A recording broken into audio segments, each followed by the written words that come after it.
कुर्बानी को समझना बहुत जरूरी है। कुर्बानी का तात्पर्य ये है कि जब किसी ग्रह पर चोट पड़ती है, मार पड़ती है, तो लाल किताब में कंसेप्ट है कि वो अपनी परेशानी का कुछ हिस्सा अपने साथी ग्रह पर डाल देता है। तो जब भी हम टक्कर को समझेंगे ज्योतिष में, तो वो ग्रह को ये याद रखना है कि वो अपनी परेशानी किसके सिर पे डालेगा। अब जैसे कि फॉर एग्जाम्पल बुध ग्रह है।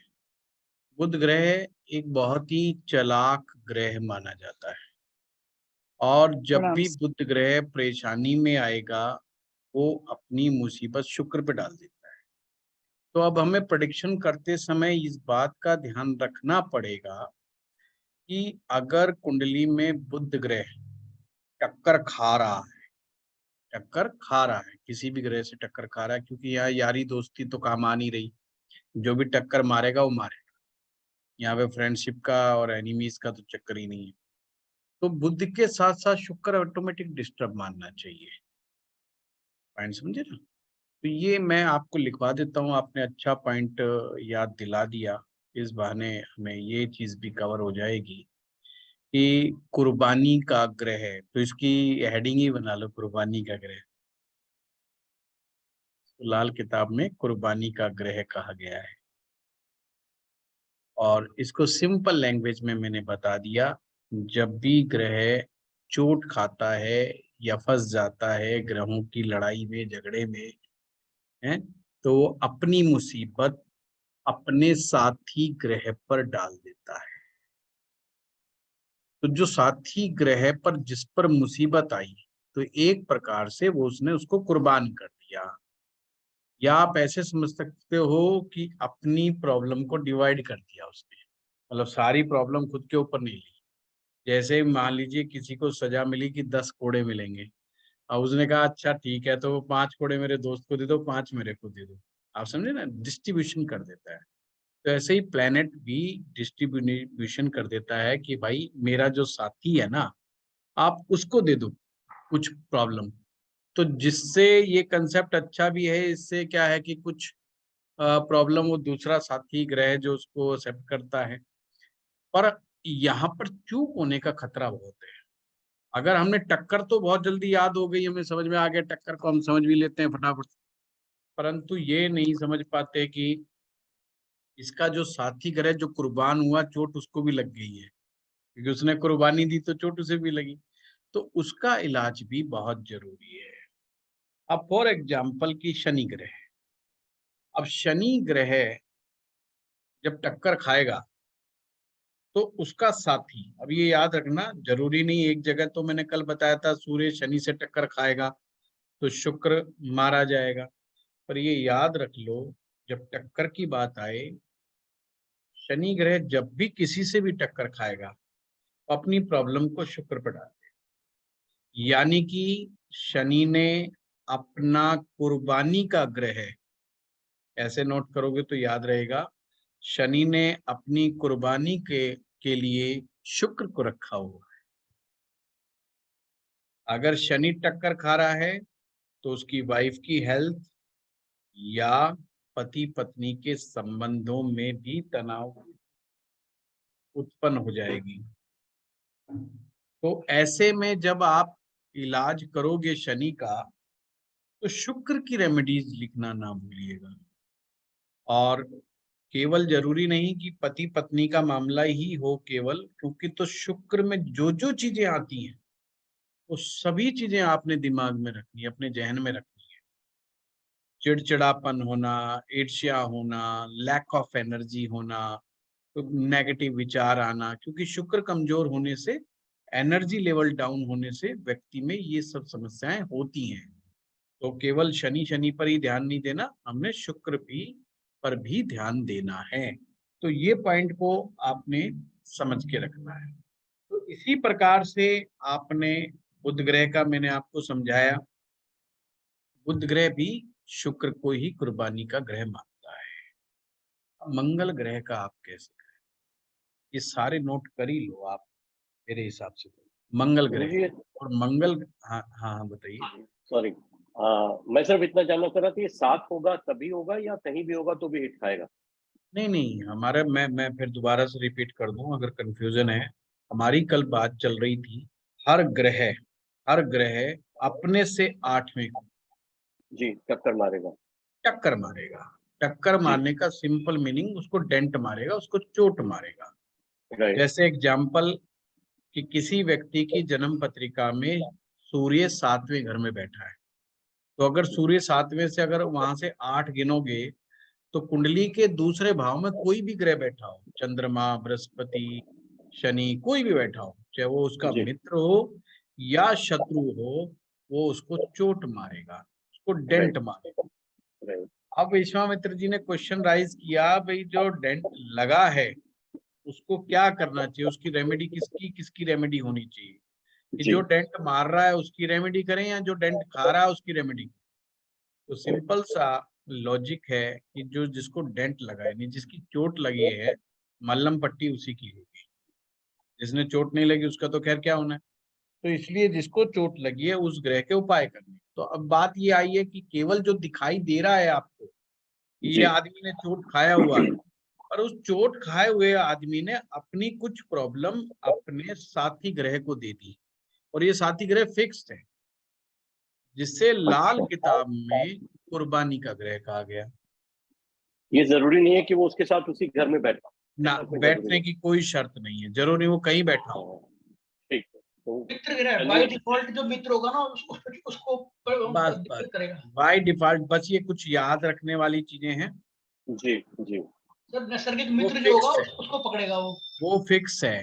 नहीं विश्वामित्र जी, इसमें थोड़ा सा ट्विस्ट आएगा। ऐसा नहीं कि मंगल का मित्र सूर्य तो अपनी प्रॉब्लम सूर्य पे डाल देगा, अच्छा अच्छा। तो वो कंसेप्ट गलत हो जाएगा मेरे को कि लगा ये जो सब याद कर साथ में लेंगे कि घूम रहा मित्र है। पे डालेंगे। तो मैंने कहा जो मित्र भी साथ में किसी के घूम रहा है। दो मित्र है तो किस वाले मित्र पे डालेगा, ये भी एक चैलेंज है ना। हाँ कि ठीक मान बोला। लीजिए चंद्रमा का तो मित्र गुरु भी है, चंद्रमा का मित्र मंगल भी है, चंद्रमा का मित्र तो सूर्य भी हो गया, तो अब इनमें से किसके ऊपर डालेगा। तो इसलिए बेटर है कि आप इसको नोट ही कर लो, ठीक बात। तो कुर्बानी वाले ग्रह को। मंगल का बता और देंगे ये आप। अच्छा किया, सारे विश्वामित्र जी का धन्यवाद करो जो इन्होंने दिमाग में मेरे वो नया विचार पैदा कर दिया कि ये चीज भी समझानी जरूरी है। तो मंगल ग्रह का कुर्बानी का जो ग्रह होता है वो केतु होता है। अर्थात अगर किसी व्यक्ति की जन्म पत्रिका में मंगल टक्कर खा रहा है, और वर्ष फल में इसको बड़ा ध्यान से समझना है कि अगर वर्ष फल के अंदर मंगल आपका टक्कर खा रहा है, तो ये भी मान के चलना है कि इसका केतु चोट लगी है।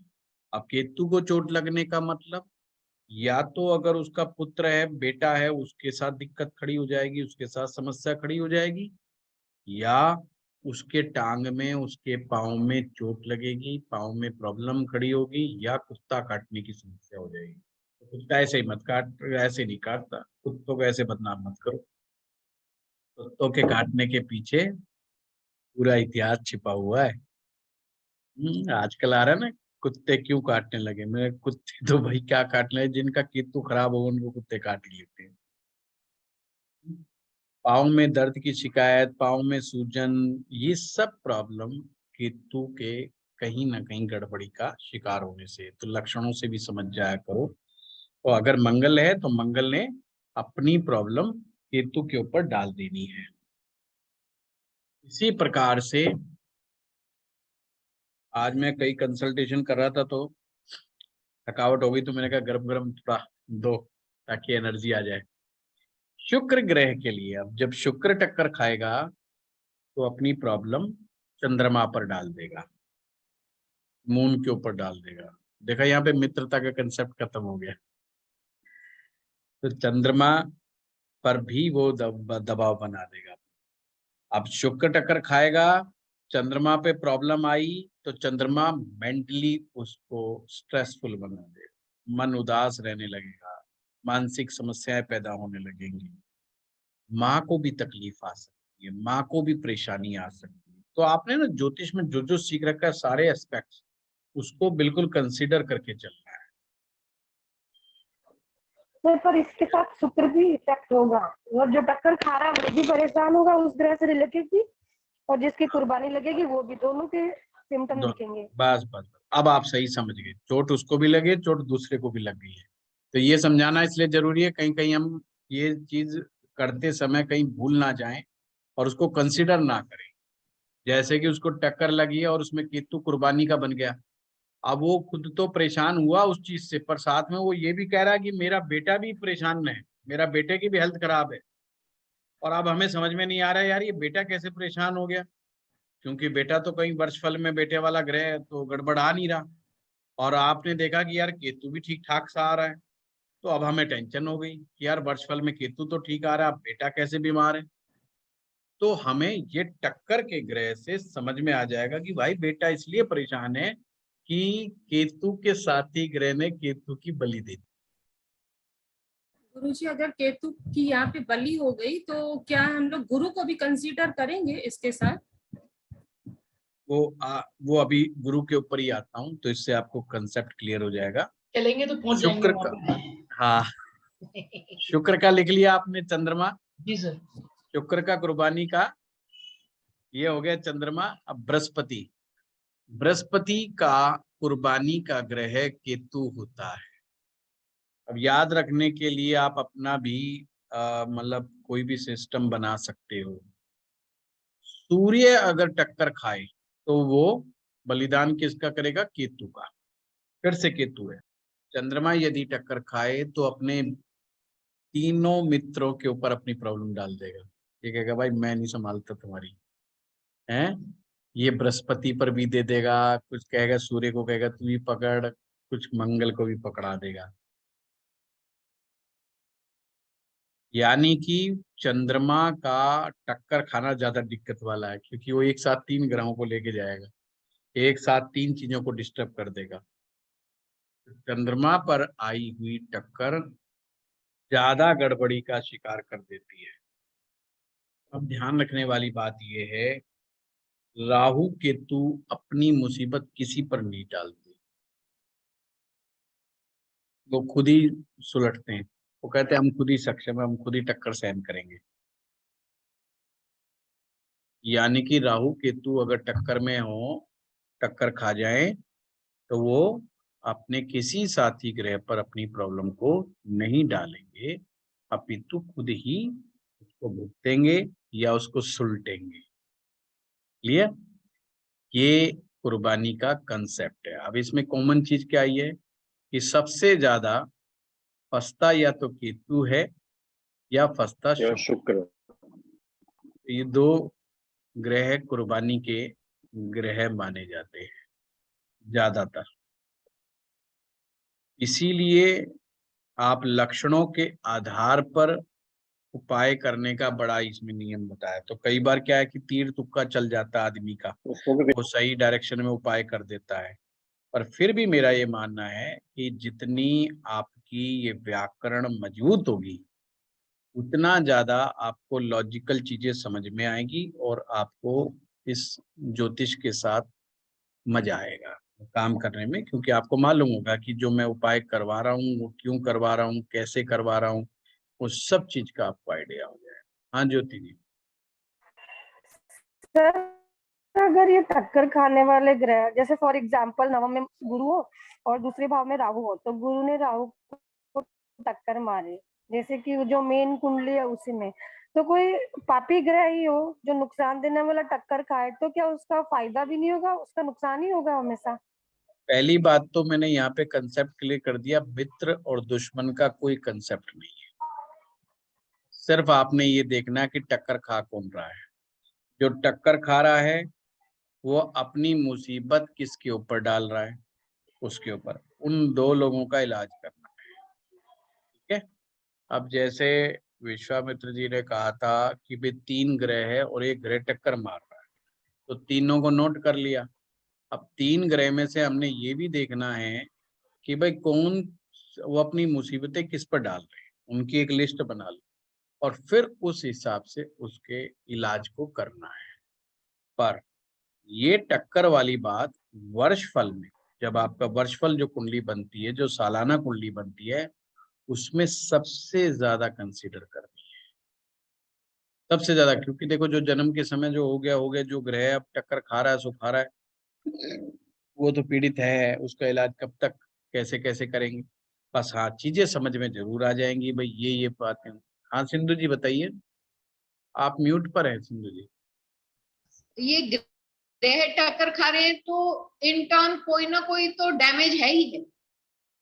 हाँ, डैमेज तो होता ही है, डैमेज तो होता ही है, नो डाउट। जिंदगी कोई ऐसे इतनी खराब तो नहीं है नहीं नहीं, डेंट का जितने मतलब प्लैनेट्स देखिए, डैमेज्ड दिखा देखिए रहे जब हैं। टाइमिंग का भी आपको देखना होगा ना कि कितने समय तक ये करेंगे, क्योंकि अगर मान लीजिए, नियम ये है, मैं बता देता हूँ, अगर जो ग्रह टक्कर खा रहा है, जो ग्रह टक्कर खा रहा है, और वो ग्रह अगर वर्षफल में कमजोर हालत में आ गया, तो उसका डेंट आपको ज्यादा लगेगा, उसकी मुसीबत आपके ऊपर ज्यादा पड़ेगी।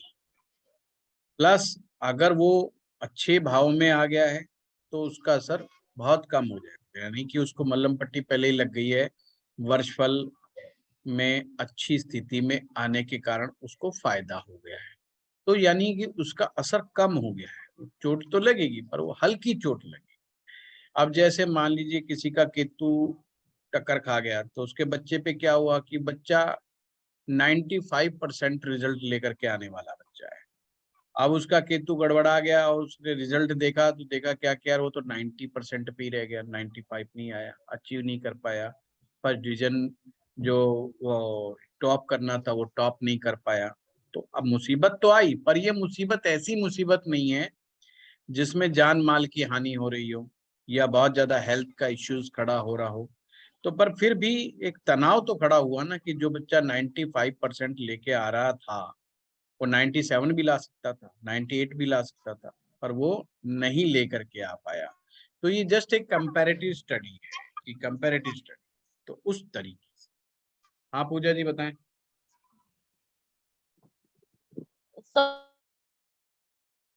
तो मुझे पूछना था कि कल आपने जैसे बोला कि फर्स्ट हाउस में अगर कोई ग्रह नहीं है तो आप मंगल को वो करें, तो सेवंथ की भी देखना है कि वो खाली हो कि कोई ग्रह बैठा है तो भी कर सकते हैं।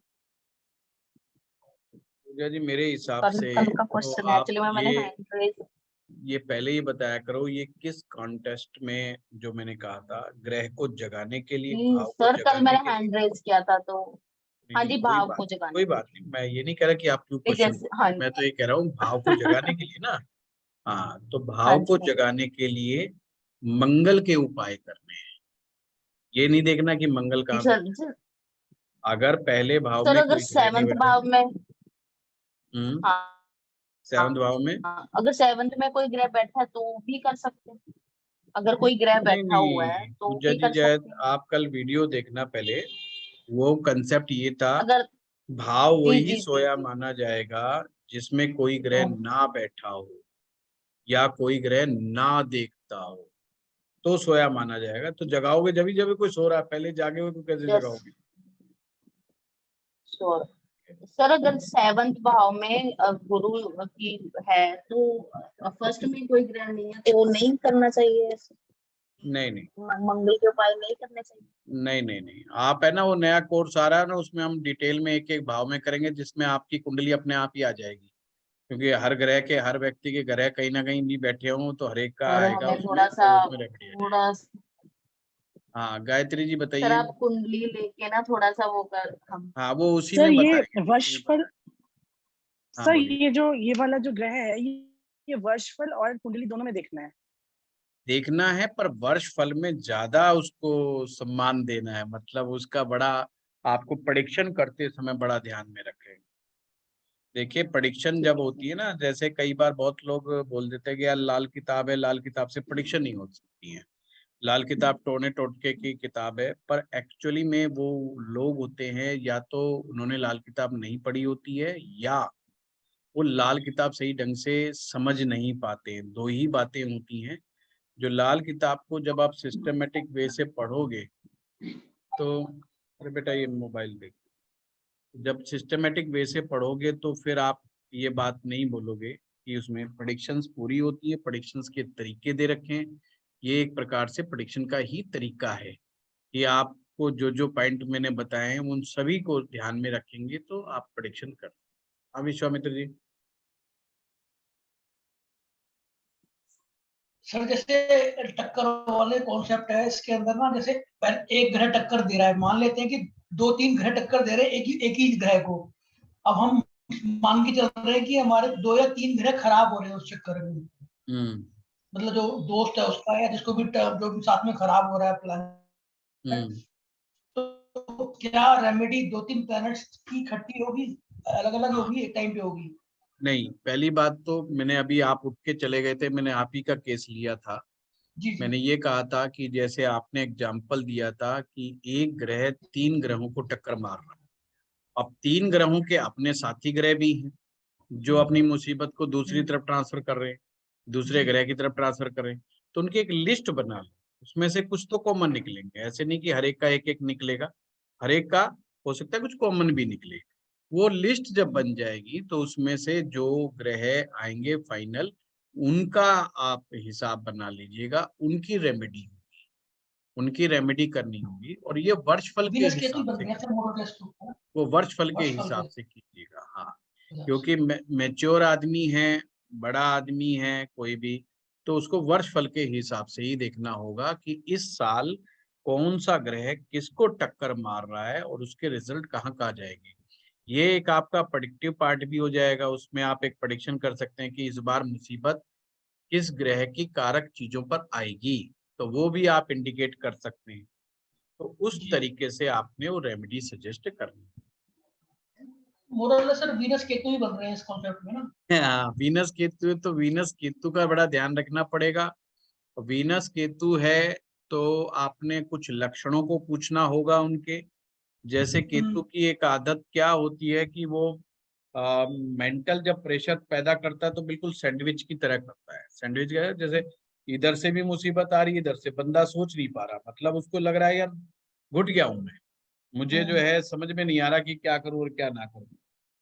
प्रेशर बहुत फील करता है, दिमाग के ऊपर दिमागी प्रेशर बहुत फील करता है। अब प्रेशर जो है राहु का भी होता है, पर राहु प्रेशर क्रिएट नहीं करता। राहु जो है सोच बहुत ज्यादा, आदमी सोचता बाद है, टू मच थिंकिंग पैदा करता है राहु, तो बहुत ज्यादा सोच सोच के प्रेशर में आता है। परंतु केतु प्रेशर क्रिएट करता है, और वो प्रेशर बहुत सारी चीजों का नहीं होता, एक चीज का होगा। जैसे किसी के ऊपर कर्जा है, अब उसको रात दिन एक ही चीज दिखाई दे रही है, कर्जे से कैसे मुक्ति पाऊं, कर्जे से कैसे निकलूं। कोई मेरा मकान नहीं बिक रहा तो उसको मकान का प्रेशर है, कोई उसका हेल्थ का सिचुएशन हो गया तो कि हेल्थ की सिचुएशन से कैसे निकल, मतलब पॉइंट एक होगा केतु है ना, पॉइंट एक ही करेगा, वो उसको प्रेशराइज रखेगा। और फिर वो टांगों का, पीठ के नीचे का, लोअर बैक का, और ये सब मैंने आपको लक्षण बताए। शुक्र के लिए आपने देखना है कि अगर उसको शुगर नहीं है तो कोई शुगर ना बढ़ गई हो, शुगर का चेक करना है। वाइफ के साथ रिलेशन चेक करने हैं, वाइफ की हेल्थ को चेक करना है। और फिर ये चेक इसलिए करना है ताकि आप उसकी प्रॉब्लम की सीवियरिटी को समझ सके लक्षणों से। अब मान लीजिए वो कहता है जी देखो मेरी वाइफ की तबीयत बहुत ज्यादा खराब हो गई है। अब वाइफ की तबीयत ज्यादा खराब हो गई तो इसका मतलब शुक्र की जो रेमेडी आप जब दोगे तो उसकी इंटेंसिटी बढ़ा देनी है, उसकी ताकत बढ़ा देनी है। मतलब इंटेंसिटी मतलब उसका ज्यादा उपाय करना है। जैसे कि भाई तेरे को तेरे वजन के बराबर का हरा चारा जो है गौशाला में जाकर के गायों को दान कर, हम गायों को खिलाना है। अब ये हम कहते हैं कि हम ये शुक्रवार को करना है, परंतु इंटेंसिटी ज्यादा। अब आप शुक्रवार को शुक्रवार नहीं, आप इसको कहीं रोज करें, लगातार पहले 11 दिन करें, और फिर हफ्ते में, और फिर आपको उसका पूछना है कि भाई 11 दिन के बाद कराने के बाद तेरा क्या उसका इम्पैक्ट, वाइफ की हेल्थ में कुछ सुधार आया कि नहीं आया। तो ये रेमेडी करने का तरीका है। और साथ में अगर लगता है कि सीरियस प्रॉब्लम है तो शुक्र की और भी 1-2 रेमेडीज आपने सजेस्ट कर दिया। आपने कहा डायमंड पहनो, आपने कह दिया सफेद पुखराज पहनो। तो ये आप एक प्रकार से उसकी मतलब दवा जो है बढ़ा रहे हो आप एक प्रकार से उस रोग को डाउन करने के लिए। गोली की जगह इंजेक्शन दे देना है उसको। हाँ, इंजेक्शन देना है। तो वो सीवियरिटी को समझ करके दान की, पुण्य की, मंत्र की, जाप की, पाठ की, पूजा की, ये सारी चीजों को आपने अप्लाई करते जाना है रूल्स के अनुसार। सिंपल बात ये। ठीक बात है। ठीक है ना। हाँ, अंदाजे से नहीं, पूछिए, बात जरूर कीजिए और उन्हें कहिए कि मुझे लगता है कि यहाँ इस एरिया में प्रॉब्लम होनी चाहिए, है तो कितनी है, किस लेवल की है, वो सारी बात कीजिए आप, ठीक उससे आपको क्लैरिटी आ जाए। ठीक है सर, धन्यवाद। चंद्रमा गुरु शनि को, चंद्रमा गुरु और शनि को टक्कर दे तो क्या प्रॉब्लम होगी? ये चंद्रमा जब भी गुरु और शनि को जब देगा टक्कर में ना, बिल्कुल भी कंफ्यूज मत होना। जो ग्रह टक्कर खाएगा वो ग्रह जिन जिन चीजों का कारक होगा उन चीजों में कमी पैदा हो जाएगी। नंबर एक बात, सपोज करो कि जैसे अभी किसी ने लिखा गुरु टक्कर खाए तो क्या होगा।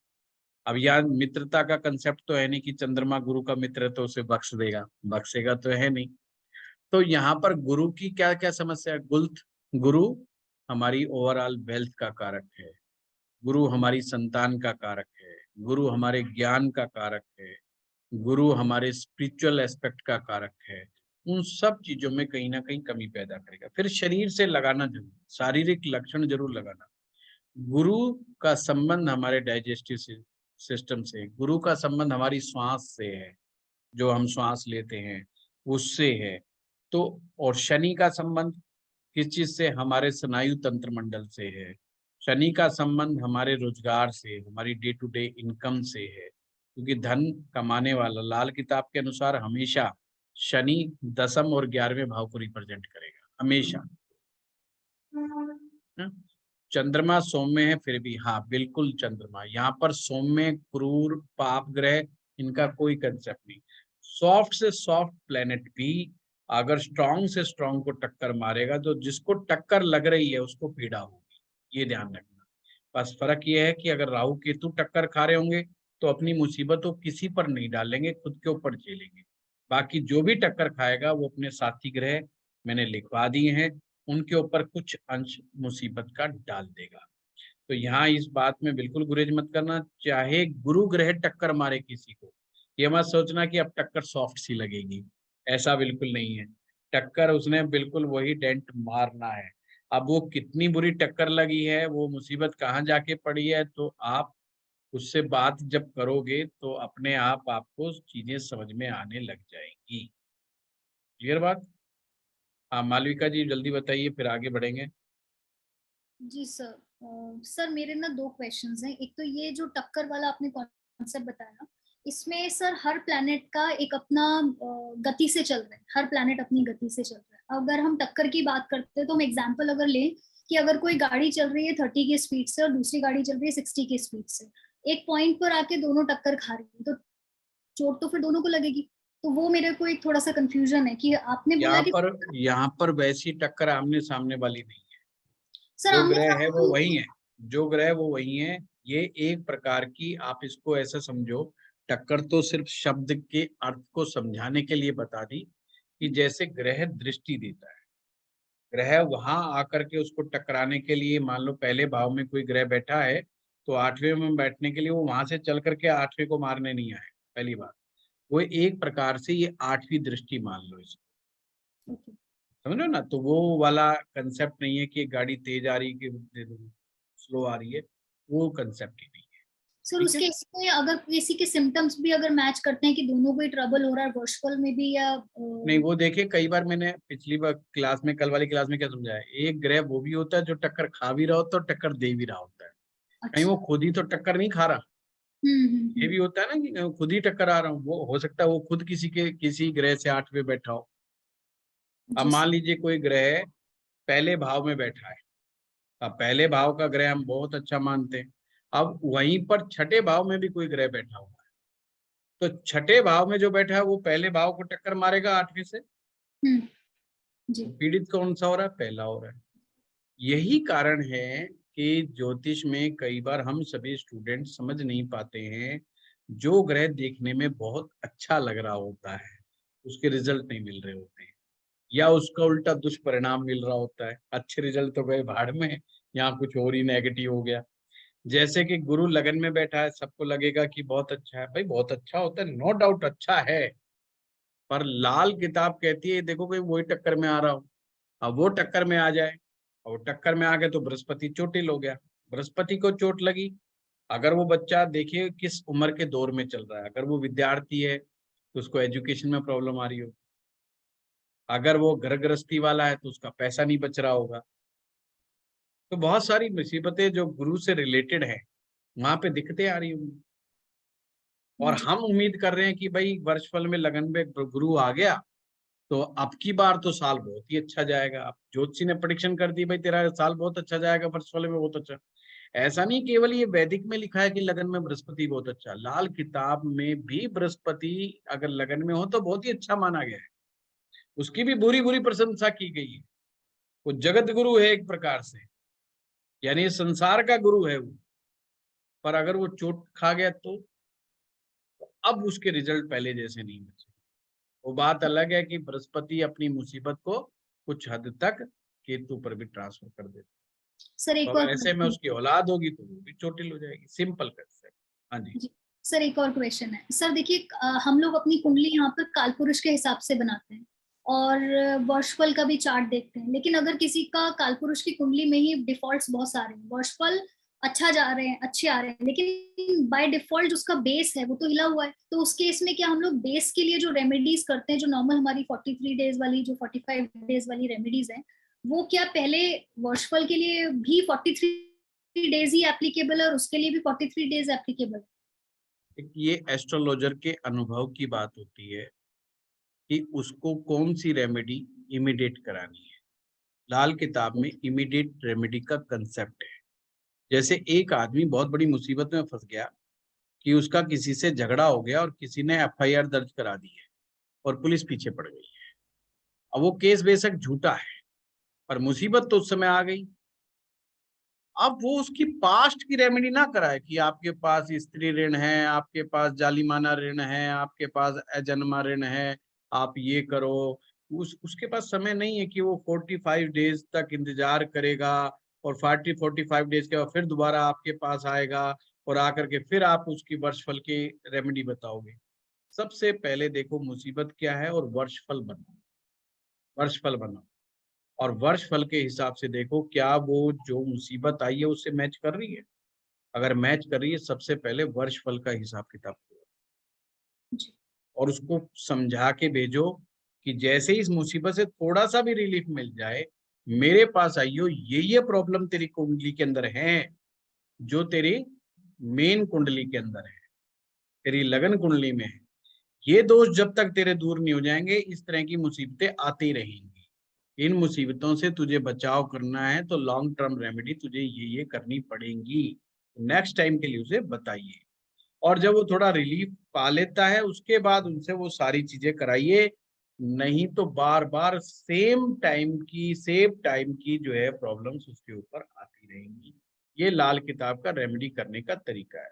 बाकी जो 5 तारीख से हमारा कोर्स शुरू होने वाला है उस कोर्स में हम यही सब डिस्कशन करने वाले हैं जब हमारे पास टाइम का अभाव नहीं होगा और हम एक एक चीज के ऊपर खुल करके डिस्कशन कर सकते हैं, हर एक का ले भी सकते हैं। ये चीज है। ठीक है सर, थैंक यू। ओके, अब इसमें एक कंसेप्ट और आता है। Thank you sir, thank you. लिखा है कि मनी लॉस हो रहा है, बृहस्पति की रेमेडी करनी पड़ेगी। अच्छा, अब हम चलते हैं कि उम्र का किस दौर में कौन से ग्रह का इफेक्ट पड़ रहा है, जिसे हमारे दशा सिस्टम होता है। ये वैदिक दशाओं की तरह तो लाल किताब में दशा नहीं मानी जाती है, मतलब वैसे महादशा अंतरदशा नहीं होती है, पर यहाँ चक्र होता है 35 साला चक्र, 35 इयर्स चक्र। उसको आप सब नोट करें क्योंकि वो ग्रह इंपॉर्टेंट है।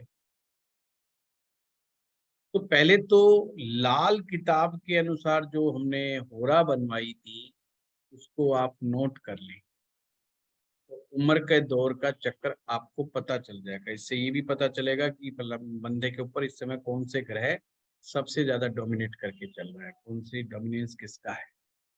तो सबसे पहले आपने लिखना है बृहस्पति को। ध्यान रखने लाल किताब का जो ग्रह की जो सीरीज है वो पहले उसमें बृहस्पति आएगा, सूर्य बाद में आएगा। अपने वैदिक में सबसे पहले सूर्य आता है, यहाँ बृहस्पति है। बृहस्पति लिखें, सूर्य लिखें, सूर्य के बाद चंद्रमा लिखें, चंद्रमा के बाद शुक्र लिखें, शुक्र के बाद मंगल, मंगल के बाद बुध लिखें,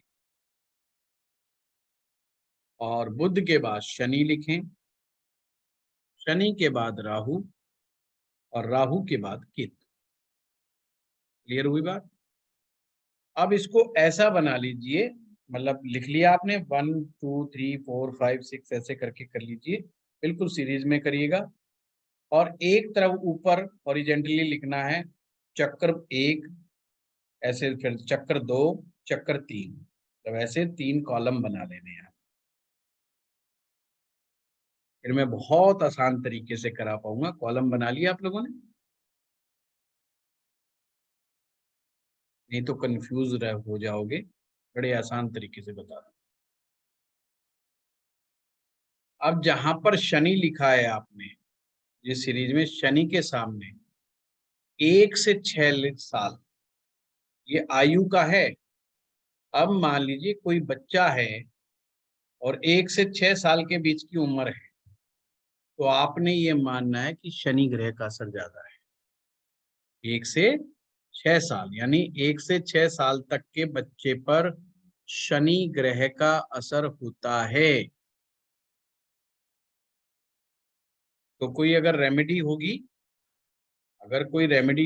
तो शनि को सबसे पहले आपने दिमाग में रखना है, और सबसे पहले यही चेक करना है कि वर्ष फल में शनि की क्या स्थिति।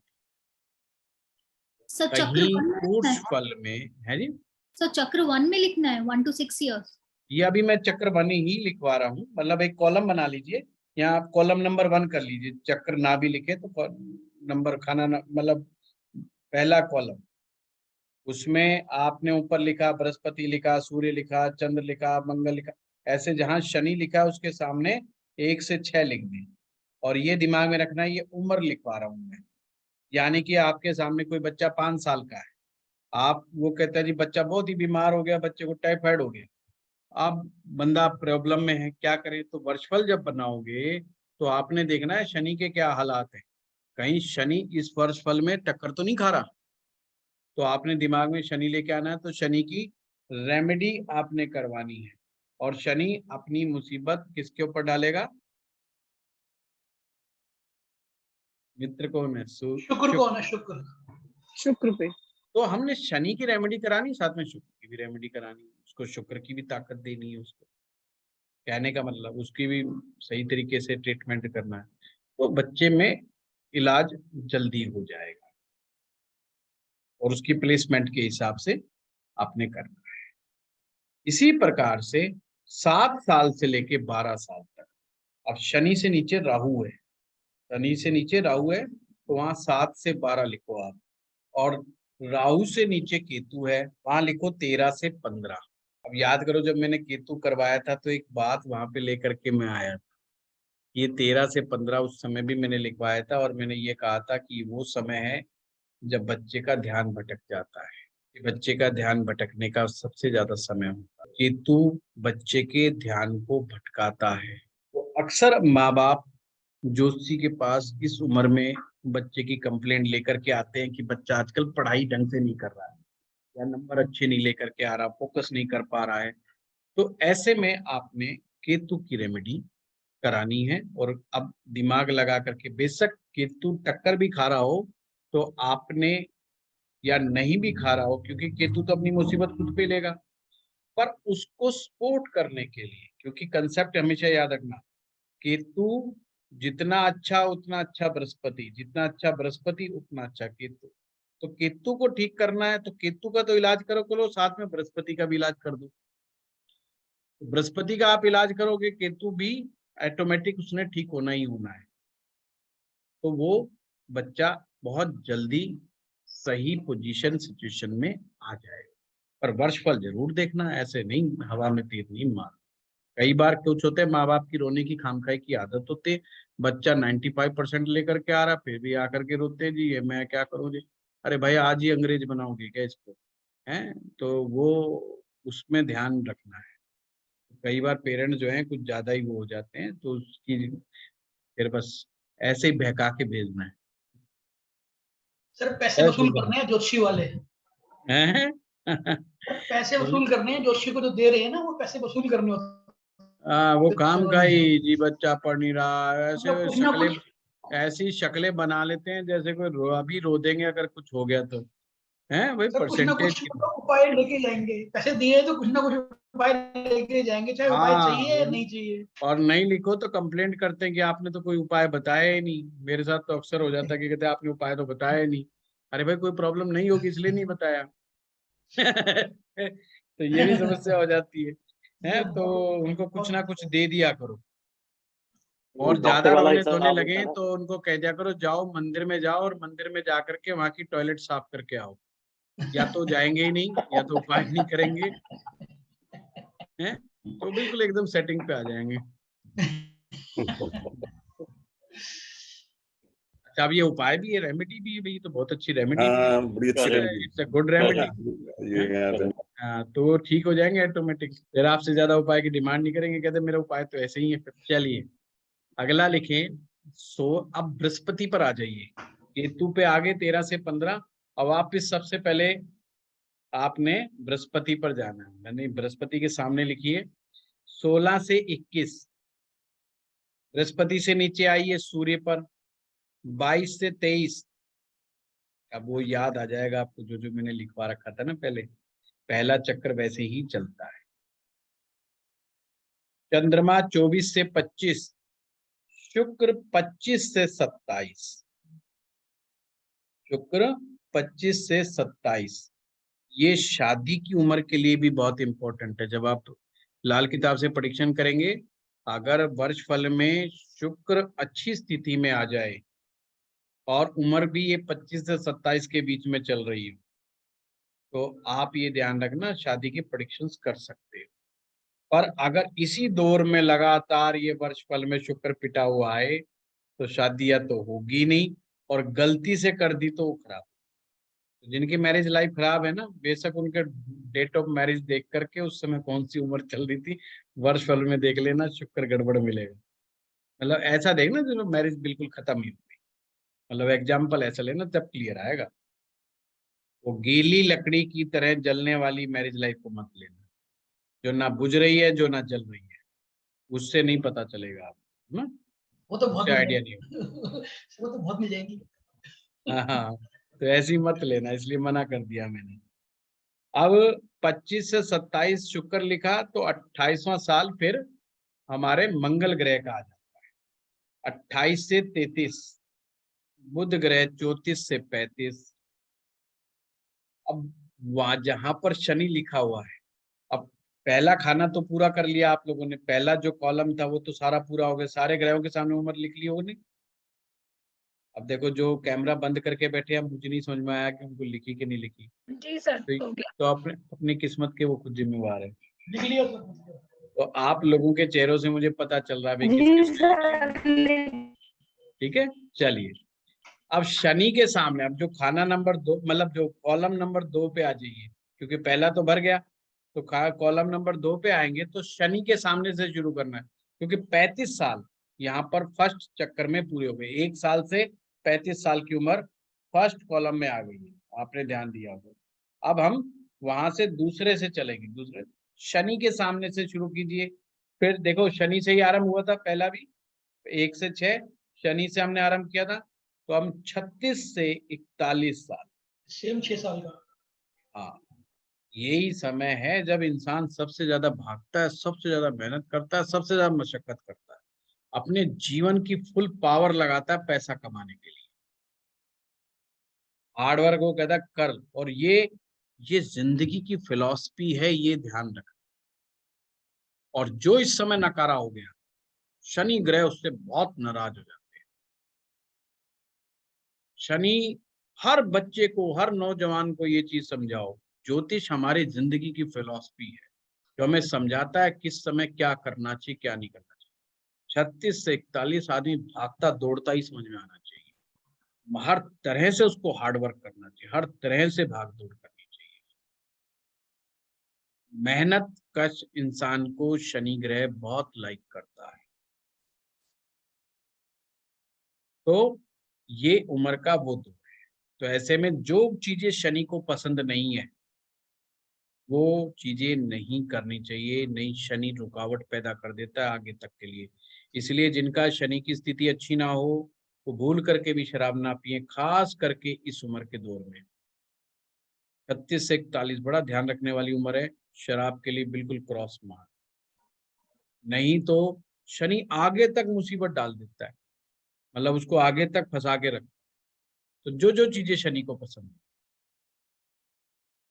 अगर कोई पीता भी है तो अगर वो छोड़ जाएगा ना उस समय, तो ये समझ लेना शनि उसके बहुत अच्छे रिजल्ट देने लगते हैं। खास करके वो जो कंस्ट्रक्शन के काम करते होंगे, टेक्निकल काम करते होंगे, उन लोगों के लिए तो बहुत ही खास है ये चीज।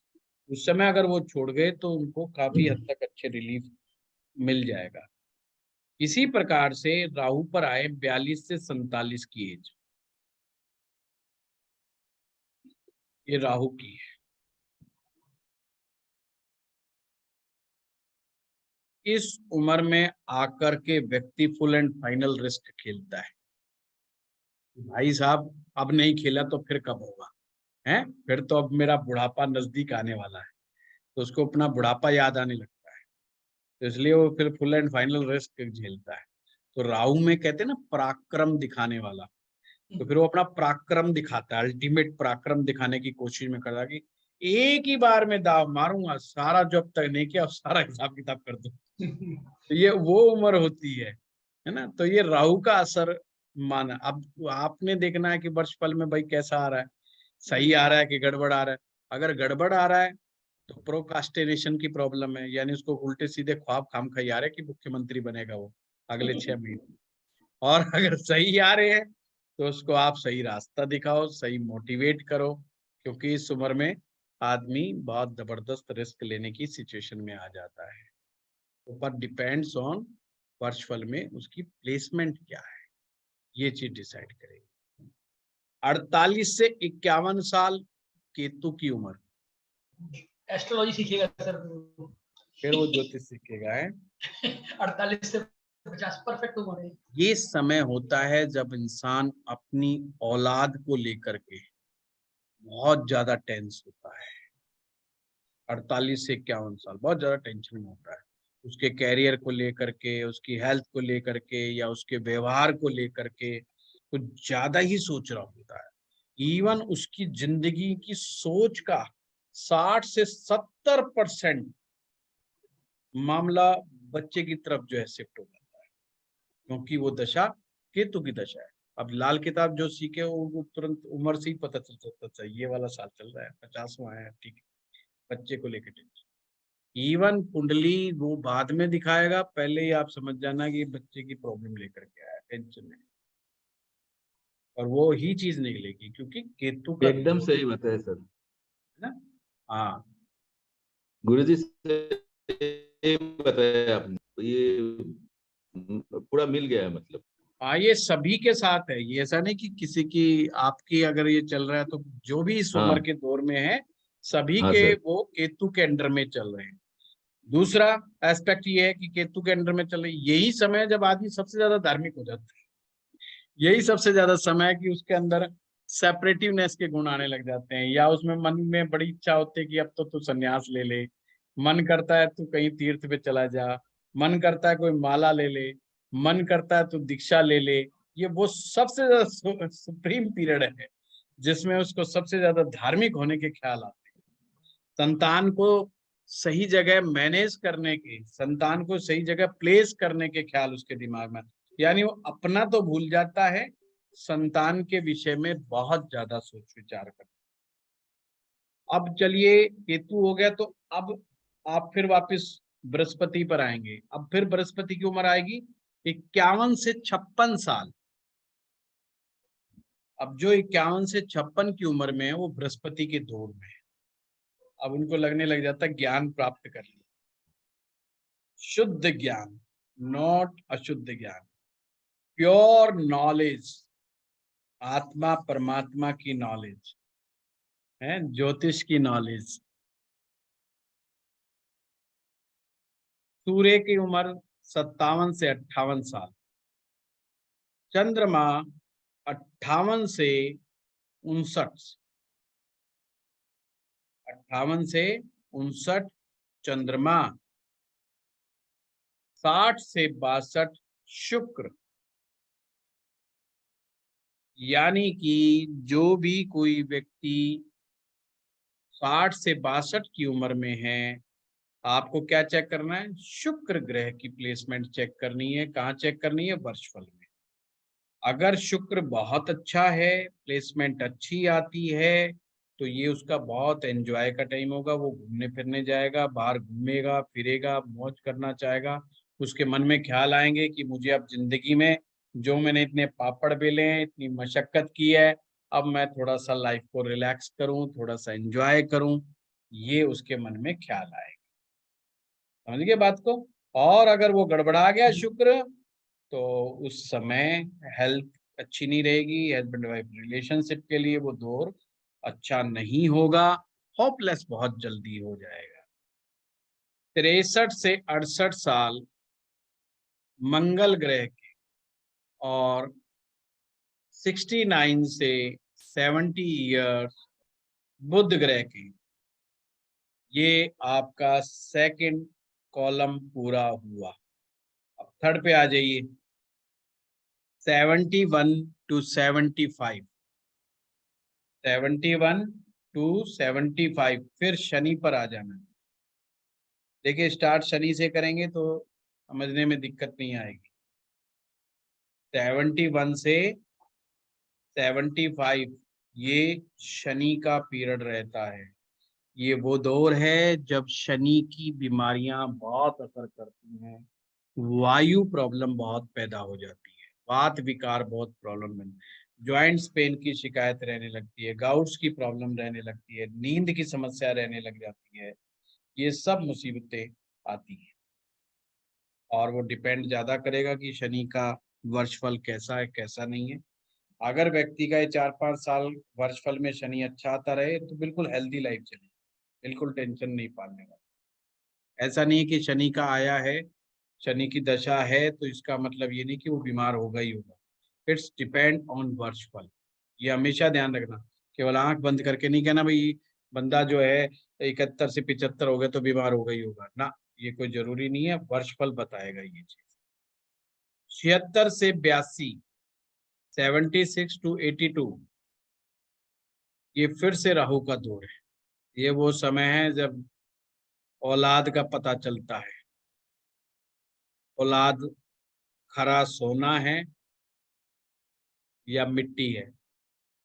ये वो दौर है 76 से 82, जो आपके जीवन की पूंजी, जो फुल एंड फाइनल इन्वेस्टमेंट जो आपने सारी जिंदगी अपने बच्चों पर लगा दी, वो बच्चे कैसे निकलेंगे कैसे नहीं निकलेंगे उससे पता चलेगा।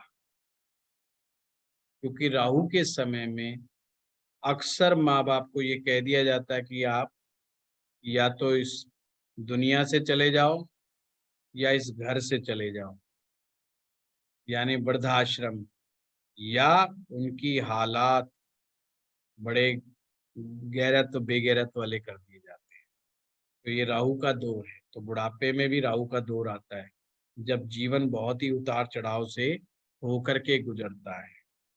इसी प्रकार से 83 से 85 साल ये केतु का समय है।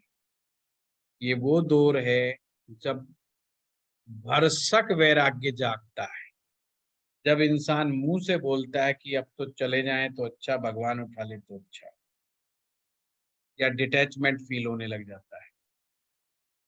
पर डिपेंड्स ऑन वर्षफल, ये हमेशा ध्यान रखना। अगर वर्षफल में केतु फर्स्ट क्लास आया है, शुक्र बढ़िया आया है, भाई कोई डिटैचमेंट नहीं होगा, है ना, तो वो अपना अच्छा मौज एंजॉय करेगा।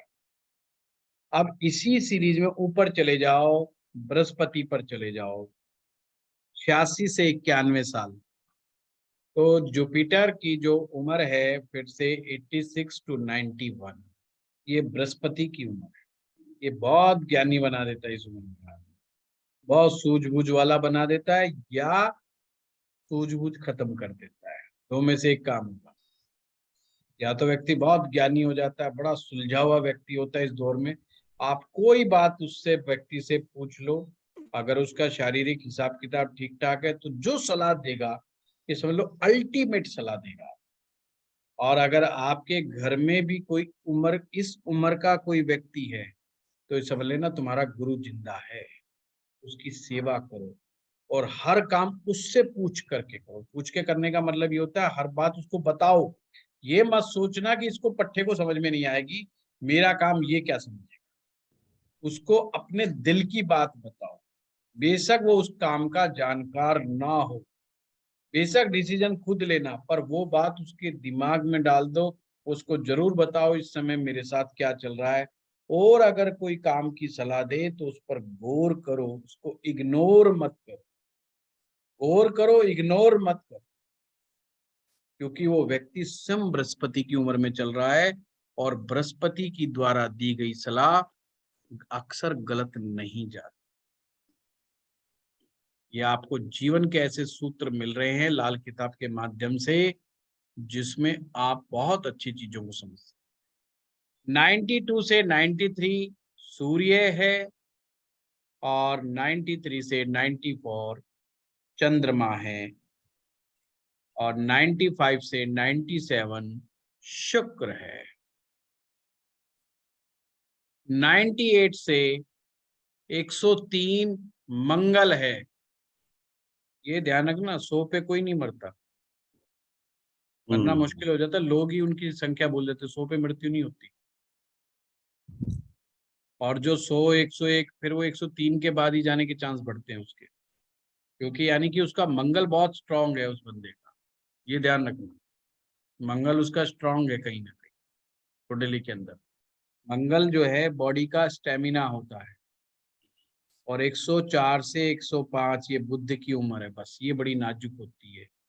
अब यहाँ व्यक्ति फिर से बच्चा हो जाता है, फिर से राजकुमार हो जाता है, कहने का मतलब उसकी सारी हरकतें बच्चों जैसी होने लग जाती है, उसका दिमाग बच्चों जैसे होने लग जाता है, और अब उसका कोई भरोसा नहीं, मतलब घर वाले भी मानते हैं भाई साहब कोई भरोसा नहीं, कब तक चल रहा है और कब तक नहीं चल रहा है, बस तो हर आदमी टेंशन में रहे, क्योंकि बुद्ध को भरोसे का ग्रह नहीं कहा जाता ज्योतिष के अंदर। तो सबसे ज्यादा 100 साल के बाद जो डेथ केस होते हैं वो 103 से 105 के बीच में होते हैं, सॉरी 104 से 105 के बीच में। ये 105 वर्ष तक की आयु का हिसाब किताब है, इतने में ही आपका गुजारा चलता है, ठीक है। इन उम्र को याद रख लो, इससे कुंडली देखते ही आपको समझ आ जाएगा। और जो भी आप जिस भी उम्र के दौर में चल रहे हो अभी प्रेजेंट में, आप लोग भी रियलाइज करना और वर्ष फल में देखना कि आपका उम्र का जो ग्रह है वो वर्ष फल में किस हालात में बैठा हुआ है। अगर वो अच्छा है तो ये ध्यान रखना बहुत ही अच्छे रिजल्ट, नेगेटिव है तो गड़बड़ कर देगा, तो उसकी रेमेडी सबसे पहले करना। हाँ, कुछ सिम्टम्स को आपने ध्यान में रखना है कि वो उसकी नेचुरल टेंडेंसी है। जैसे राहु के दौर में अगर कोई चल रहा है तो सिंपल सी बात है भाई, 42 से 47 साल राहु का समय है, उस समय वो टू मच थिंकिंग में चला जाएगा, कुछ ज्यादा सोचेगा, ज्यादा हर चीज में ज्यादा लगा देगा, क्योंकि एक्सट्रीमिस्ट प्लेनेट होता है राहु, एक्सट्रीमिस्ट प्लेनेट है, तो वो हर काम को ज्यादा करने की कोशिश करेगा, ज्यादा पैसा कमाने की कोशिश करेगा, ज्यादा एफर्ट्स करने की कोशिश करेगा, ज्यादा सोचने की कोशिश करेगा, करता है। और यही कारण है कि लोग इस समय में कमाते भी ज्यादा हैं, और जब जब राहु फायदेमंद होता रहता है वो कमाते रहते हैं। देखो, सरकार ने हमारी रिटायरमेंट की जो एज रखी है वो 58 से 59 साल रखी है, कई जगह 60 कर देते हैं। ये चंद्रमा का टाइम पीरियड है, यानी एग्जैक्टली 58 साल की उम्र पर आदमी का काम करने को मन नहीं करता। ये फैक्ट बात है, ये फैक्ट बात है। उन्होंने ये किस तरीके से फाइंड आउट किया है तो बात अलग है। और व्यक्ति टू मच इमोशनल हो जाता है, टू मच इमोशनल 58वें साल में।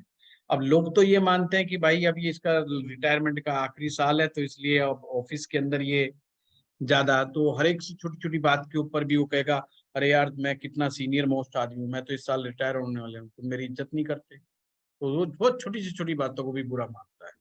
बॉस को बॉस नहीं मानता है, बॉस को कहेगा आप तेरा क्या परवाह करनी है, अब तो मैं रिटायर होने वाला हूँ। है बॉस भी उससे डरता रहता है कि भाई अब इसका क्या बिगाड़ेगा, तो वैसे ही रिटायर होने वाला है, जाने वाले से कौन पंगा ले। तो वो चंद्रमा वाला पूरा का पूरा खेल चलता है। अगर चंद्रमा अच्छा चल रहा है तो एंजॉय भी पूरा करता है। तो रिटायरमेंट के ईयर को मैक्सिमम एम्प्लॉय जो है एंजॉय करते हैं, रिलैक्स रहने की कोशिश करते हैं, तनाव नहीं लेते, काम नहीं करते।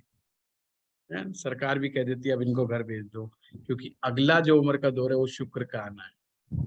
और ये वो दौर है जब व्यक्ति कोशिश करता अपने बच्चों की शादी निपटा दे। कोई बच्चा बच गया है ना तो बस निपटा दे तू फटाफट, खुशी देखने को तरसता है ऐसा आदमी इस दौर में ना, शुक्र के पीरियड में, कि यार कोई तो मैं घर में बड़ा फंक्शन कर ही लूं मैं। तो बहाने ढूंढता घर में फंक्शन करने के, चल शादी कर लो, और कुछ नहीं मिलेगा तो किसी पोते का जन्मदिन मना लेगा। वो कहेगा बड़ा कर दो, बस कुछ कर दो, लोगों को बुला लूं मैं, इकट्ठा कर दूं मैं। चंद्रमा भी सोशल होता है, चंद्रमा भी सोसाइटी का सबसे बड़ा ग्रह है, सोसाइटी को रिप्रेजेंट करता है। यही कारण है कि हमारे देश में जब कोई व्यक्ति रिटायर होता है तो सारे अपने अड़ोस पड़ोस रिश्तेदारों को बुलाता है, एक बड़ा फंक्शन होता है हमारे देश के अंदर है। तो वो अच्छा है। और जिसकी बेचारे की रिटायरमेंट में 4 आदमी हो उसको बड़ा बुरा माना जाता है, बड़ा गंदा माना जाता है, यार इसको तो कोई पूछता ही नहीं है, इसने अच्छे काम नहीं करे, इसका मतलब इसको कोई वो नहीं। और एक्चुअली में उसके साथ प्रॉब्लम ये होती है कि बेचारे का चंद्रमा उस वर्षफल में गड़बड़ा होता है या टक्कर खा रहा होता है, तो उसकी रिटायरमेंट में ज्यादा भीड़ इकट्ठी नहीं होती। देखा कितना बढ़िया सूत्र बता दिया। आप यहाँ तक प्रेडिक्ट कर सकते हो, कोई कहे मेरे रिटायरमेंट तो तेरी रिटायरमेंट का फंक्शन कैसा होगा ये केवल आप वर्ष फल के चंद्रमा से बता सकते हैं कि उसका फंक्शन कैसा जाएगा, कैसा जाएगा। अगर वो अपने शुक्र के पीरियड में 60 साल से 62 साल की आयु में,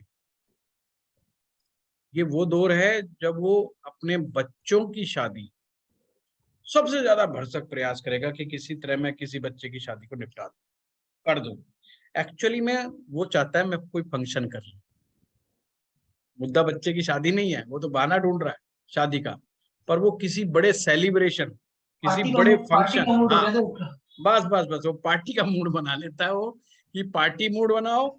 और अगर किसी के भाई ये बहाना नहीं मिलता तो वो चाहता है मैं विदेश घुमाऊं। सर 25 से 27 में तो है नहीं इस टाइम पे, वो 25 अगले वाले साइकिल में घूम रहा है, तो उसी के हिसाब से ढूंढता है पार्टी। हाँ हाँ हाँ हाँ बिल्कुल बिल्कुल। तो ये आज आप लोगों को मैंने टक्कर का कंसेप्ट समझाया, और ये ही लाल किताब में दशा है। सर ये 48 में 42 और 50 के बीच में राहु केतु आ रहे हैं, ये टक्कर खाएंगे तो क्या करेगा इसमें आदमी? ये अपनी मुसीबत राहु अपने ऊपर ही झेलता है, यानी कि वो आपने फिर किसी साथी ग्रह को नहीं ढूंढना, उसका राहु की ही रेमेडी करनी है। मान लीजिए राहु टक्कर खा रहा है, किसी से भी टक्कर खा रहा है, तो सिर्फ राहु की रेमेडी। तो हमारा कंसेप्ट ये था कि वो साथी ग्रह की भी रेमेडी करो, तो सारी मुसीबत राहु के ऊपर रहेगी। मतलब रेमेडी होगी ना, कह रहे थे ना कि टक्कर ये नहीं नहीं, रेमेडी तो करनी अपने आप झेल लेगा भाई। अस्पताल किस लिए बने हैं भाई? जिसको भी चोट लग जाए आओ ठीक कराओ, हैं? तो ज्योतिष में रेमेडीज किस लिए भाई? किसी भी ग्रह से कोई भी टक्कर लग रही हो तो आओ उसका इलाज करो। गुरुजी हाँ एक बात पूछना चाहता था, जैसे हाँ आपने पहले बताए थे, मतलब वो वैदिक में जो 7 से जो 60 प्लस होते हैं उसके मतलब शनि का पीरियड हो जाता है, तो यहाँ पे तो शुक्र हो गया। नहीं, ये बारीक डिस्क्रिप्शन है ना, बारीक, हाँ हाँ। मैंने वो कहा था 60 के बाद व्यक्ति शनि के कंट्रोल में चला जाता है, यानी कि शनि की एज मानी जाती है। ओके। तो देखो ऐसा तो है नहीं कि अब कोई बीमारी 60 के बाद लगेगी भाई, वो तो चलती रहती है, ऑनगोइंग माना जाता है बीमारी। लेकिन पर गुरुजी हम यहाँ पे जितना आपने दिए हैं, मतलब मैं अपने के ऊपर ही देख रहा हूँ, अभी दूसरे के ऊपर एक आया हुआ था, उसको भी देखा था, तो उसमें ऑलमोस्ट 100% ही हो रहा है मतलब। नहीं, वो तो चीजें आप जब सारे सूत्रों को जब एक कंपाइल कर लेंगे, मतलब लाल किताब के इकट्ठा कर लेंगे और बड़े अच्छे अच्छे ढंग से इनको इम्प्लीमेंट करने लग जाएंगे, आपको वही प्रेडिक्शन के अंदर आपकी धार तेज मिलेगी, वही रेमेडी करने में आपको आनंद आएगा। ये चीजें जब तक ही होती हैं कि हमें समझ में नहीं आ रहा, जब तक हम सूत्रों को समझ नहीं लेते।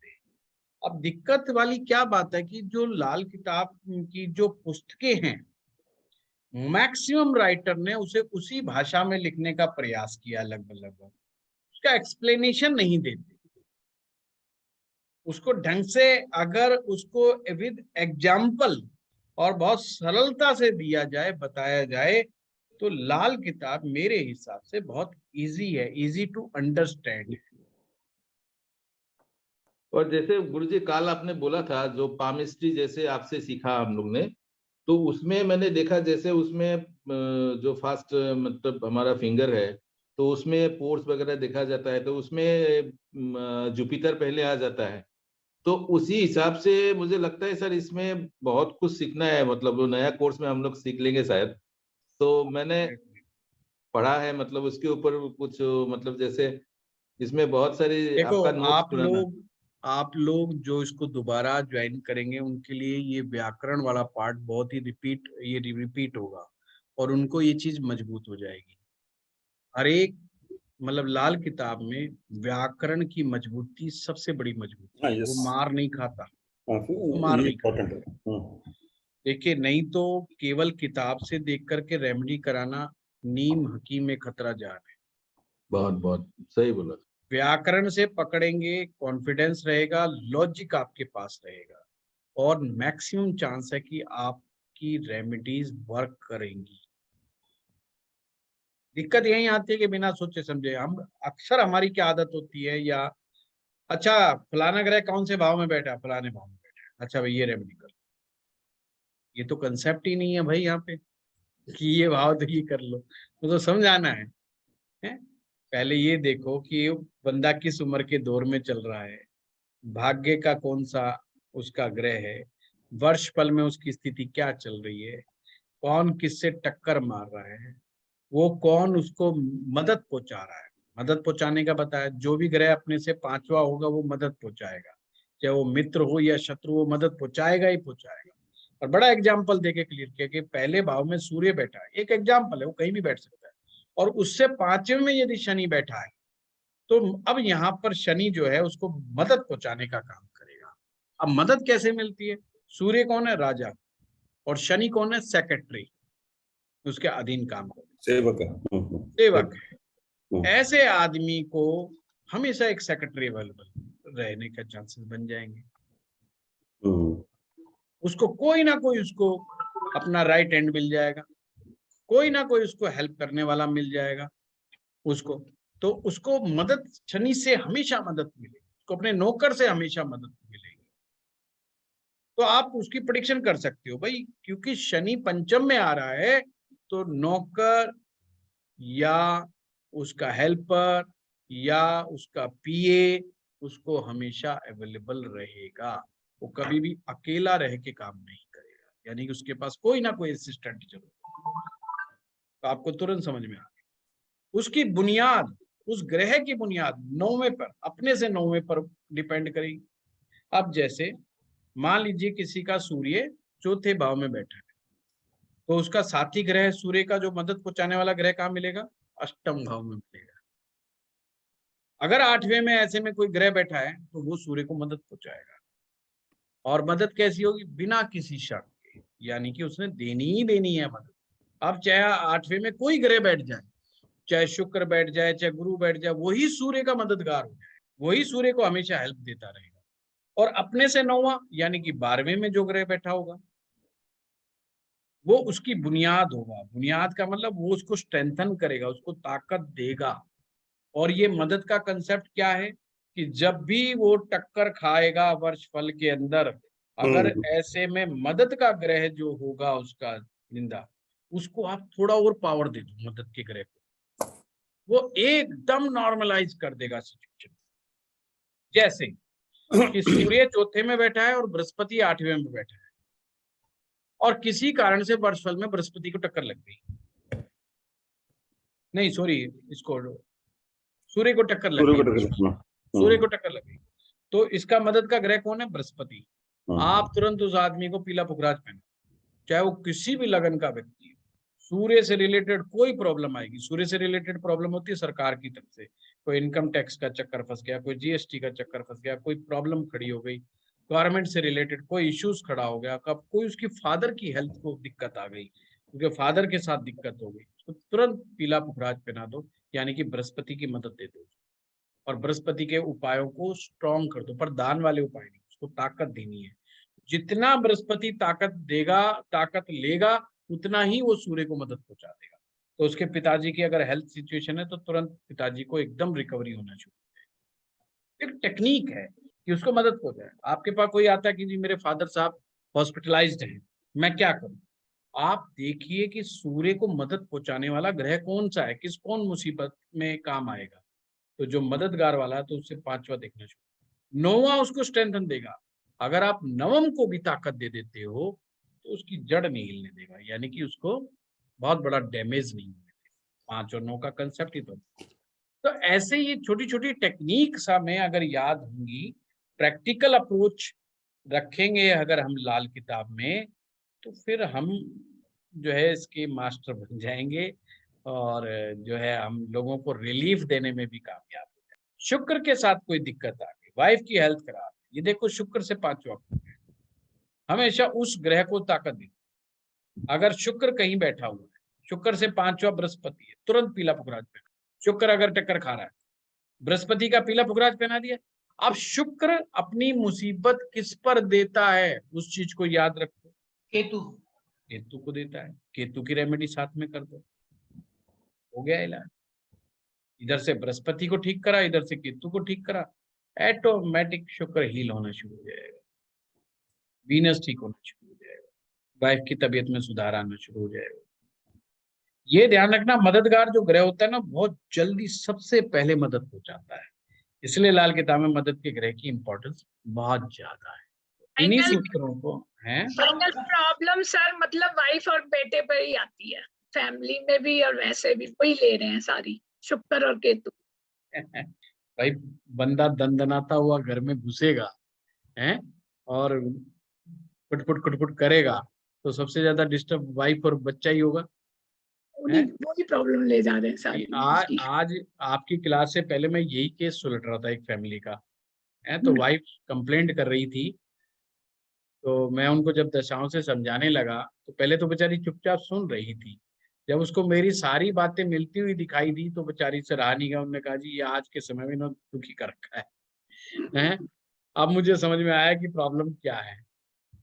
ये बोला जी आते ही घर में बस हल्ला मचा देते हैं, ये है वो है, और पैसे खर्चने के नाम पे तो इनको ऐसे लगता है जैसे सल्तनत लुट गई हो, जब वो 500 रुपए की बात हो, तो वो कहते हैं पैसे का तो नाम भी मत लो। अच्छी फैमिली की मैं बात बता रहा हूँ, अच्छा फैमिली थी, तो उसका बेटा कह रहा BMW ले लो, तो मैंने उनको समझा के बेटा अभी अल्टो भी मत मांगो, अभी ये समय का दौर ठीक नहीं है, ये इस समय पापा अल्टो नहीं खर्चेंगे। और वो आदमी कहता जी मैं एक पैसे की गाड़ी लेने के मूड में नहीं हूँ, अल्टो तो फिर भी 3-4 लाख रुपए की आएगी, मैं तो वो भी खर्चने को तैयार नहीं। मैंने कहा लो, तो ये होता है, वर्षफल में शुक्र गया हुआ था उनका। तो आप उससे समझेंगे तब जी। गुरुजी, हाँ बताएं। 2 चीजें थी गुरुजी। एक तो जो भी हमने ये कुर्बानी का किया कंसेप्ट, उसमें साइकिल है। अब जैसे शनि इफेक्ट होता है तो शुक्र को इफेक्ट करेगा, लेकिन ये इफेक्ट क्या शुक्र तक रुकेगा या शुक्र का भी आगे? नहीं, फर्दर सीरीज नहीं बनानी है तो सारे फंस जाएंगे। मैं वही था कि ये तो चेन बन जाएगी। नहीं लगा दिया तो नहीं, वो चक्कर नहीं है ना, बस जिससे जो आ रहा है वाइफ ही के ऊपर बलि का बकरा है, वही है सब। हाँ ठीक है। और दूसरा गुरुजी एक जनरल था कंसेप्ट के तौर पे, एक होता है ग्रह के हिसाब से हम अपनी कर्म जिसे कहते हैं, हम अपनी लाइफ को अलाइन करते हैं। फॉर एग्जांपल गुरु कहता है कि हमें लाइफ इस तरीके से जीनी चाहिए, तो गुरु के अपने प्रिंसिपल्स हैं, अगर हम उस हिसाब से जीते हैं तो एक वो तरीका है। और एक होता है गुरु को अच्छे करने के लिए उपाय, है ना, और वर्षफल के हिसाब से भी हम उसमें रेमेडीज या हम उसको देखते हैं, उसको हैंडल करते हैं। बट मैं ये जानना चाह रहा था गुरुजी कि अगर लाइफ को गुरु के हिसाब से कोई जीना शुरू कर देता है, ऑब्वियसली ये थोड़ा लॉन्ग टर्म होगा, इसका इफेक्ट आते आते टाइम लगेगा, बट ये ज्यादा अच्छा अप्रोच है एज कंपेयर टू, ऐसा कहना चाहिए, ऐसा मान सकते हैं? मंजीत जी, सबसे पहले लाल किताब के अगर सिद्धांत पढ़ोगे तो उसमें आता है कि वैदिक नियमों का पालन करो, उपाय बात की बात है। वैदिक नियमों का पालन करना मस्ट है। अगर हम सोचते हैं कि हम वैदिक नियम का पालन नहीं करेंगे और रेमेडी करेंगे, चाहे वो डायग्नोज कितना भी स्ट्रॉन्ग क्यों ना हो, डायरेक्शन कितनी भी सही क्यों ना हो, रेमेडीज केवल 20 से 30% इफेक्ट देगी, उससे ज्यादा इफेक्ट नहीं होगा। अगर वैदिक नियमों का पालन करते हो तो इसकी जो पावर है वो 70% से लेके 90% तक होती है इफेक्टिव। मतलब वैदिक नियमों का, जैसे कि मैंने आज बताया कि आप शराब मत पिए शनि का समय, जी अब उसने नियम बना लिया कि शराब में आगे तक ही नहीं बात, अब जी। तो उसमें वैदिक रेमेडीज बना, अब वो कोई शनि से रिलेटेड उपाय भी करेगा ना तो उसके इफेक्टिवनेस बढ़ जाएगी। अगर वो शराब पी रहा है और शनि का इलाज कर रहा है जी, तो इफेक्टिवनेस केवल 20 से 30% ही रहेगी उपाय में। पर गुरुजी मैं यही जानना चाह रहा हूँ, अगर वो शनि के हिसाब से मान लीजिए शराब पीना छोड़ देता है ना, बंद ही कर देता है, तो भी क्या हमें उपाय की जरूरत रह जाएगी? हाँ, उपाय की खराब जरूरत होगा रहेगी, उपाय की जरूरत रहेगी मंजीत जी, अच्छा, उपाय की जरूरत रहेगी। बीमार होने पर दवा लेना जैसे जरूरी है वैसे वो करना बहुत जरूरी है। इसलिए आपने बट आप देखो कह रहे लाल हैं किताब में, जी, हाँ, आपने कहा इफेक्टिवनेस बढ़ जाएगी, बढ़ जाएगी कि केवल पालना करने से नहीं। तो शराब छोड़ना तो लाइफस्टाइल चेंज हो गया ना, हाँ, लाइफस्टाइल उपाय दवाई हो गई। हाँ, जैसे केवल जैसे कह देते हैं ना कि डायबिटीज लाइफस्टाइल का एक बीमारी है, लाइफस्टाइल केवल लाइफस्टाइल सुधारने से ही केवल थोड़ी होगा, और होगा तो उसका असर आएगा 9 महीने में, जब तक तो बेचारे की शुगर के कहीं की कहीं बढ़ जाएगी, तो तो उसको तो इमीडिएट रिजल्ट चाहिए, है ना। उसको तो डॉक्टर कहता है भाई लाइफस्टाइल भी सुधार और दवा भी खा, जब दोनों काम तो मिला करके करेगा तो इफेक्टिवनेस बढ़ेगी। पर एक बंदा कहता है लाइफस्टाइल नहीं सुधारूंगा, दवा खाऊंगा, तो भी इफेक्टिवनेस नहीं बढ़ेगी, तो भी डॉक्टर हर बार कहेगा यार तू देख ले, ये क्या मतलब है। वो कहेगा जी कोई बात नहीं, कल मेरे घर में जन्मदिन था, मैं केक खा लिया तो इसलिए 300 आ गई। अरे भाई तेरे को नहीं खाना की, तेरे को नहीं वो करना, तो वो कहेगा भाई तेरे को ये सब चीजें छोड़नी पड़ेंगी। अगर तेरे को सही ढंग से ठीक होना है तो दवाई भी जब ही काम करेगी तेरे लिए अच्छे से तरीके से। पर कुछ लोग बहुत ही डिसिप्लिन के साथ चीजों को फॉलो करते हैं, यानी डॉक्टर की बात को फॉलो करते हैं और वो दवाई भी लेते हैं, तो उनका जो है इलाज बहुत जल्दी होता है। ऐसे ही लाल किताब में है, अगर आप वैदिक नियमों का पालन करते हो और साथ में रेमेडीज प्रॉपर करते हो तो इफेक्टिवनेस ऑफ रेमेडीज बढ़ जाती है। ये हमेशा ध्यान रखें। जैसे हमारे यहाँ पितृ शराब का आता है, अब आप कहते हो भाई मैं पितृ शराब, हम पितरों पुत्रों को तो मानते नहीं, बाकी रेमेडी करते हैं। भाई जो पितृ शराब के कारण जो मामले फंसे पड़े हैं ना, जो उपाय अगर आप करोगे भी ना, वो अच्छा रिजल्ट नहीं दे पाएंगे। फिर वही कहेंगे जी हमने तो सारे उपाय कर लिए, कुछ लोग मैंने देखा है कि खाम खाई के ही परेशान ज्यादा होते हैं, और या एक कारण ये भी होता है उनको कोई रेमेडीज अच्छा बताने वाला समझाने वाला कई बार नहीं मिलता। ये भी फैक्ट है, ये भी सच्चाई है, क्योंकि मार्केट के अंदर तीर तुक्के वाले ज्यादा बैठे हुए हैं। और रीजन यही है कि या तो उन्हें कहना चाहिए देखो रेमेडीज के लिए ईमानदारी से कि भी फला व्यक्ति के पास जाइए, एक्सपीरियंस्ड आदमी के पास जाइए, ताकि वो ढंग से रेमेडीज को फॉलो करवा। देखिए ज्योतिष में ना अनुभव का बहुत बड़ा महत्व है। एक अनुभवी ज्योतिषाचार्य चीजों को बहुत अच्छे ढंग से समझ जाता है। इवन उसको मिनिमम, मेरा ये मानना, 10 साल का एक्सपीरियंस होना चाहिए अच्छी रेमेडीज पे पकड़ बनाने में। खास करके उसको मुसीबत वाले जो है ना केस को नहीं लेना चाहिए। स्टडी करे, उपाय करे, छोटी छोटी रेमेडीज करे, छोटी छोटी प्रॉब्लम्स को शॉर्ट आउट करे, जिससे उसका कॉन्फिडेंस भी बिल्ड होगा। जब वो छोटी प्रॉब्लम को शॉर्ट आउट कर देगा ना तो उसका कॉन्फिडेंस डाउन हो जाएगा।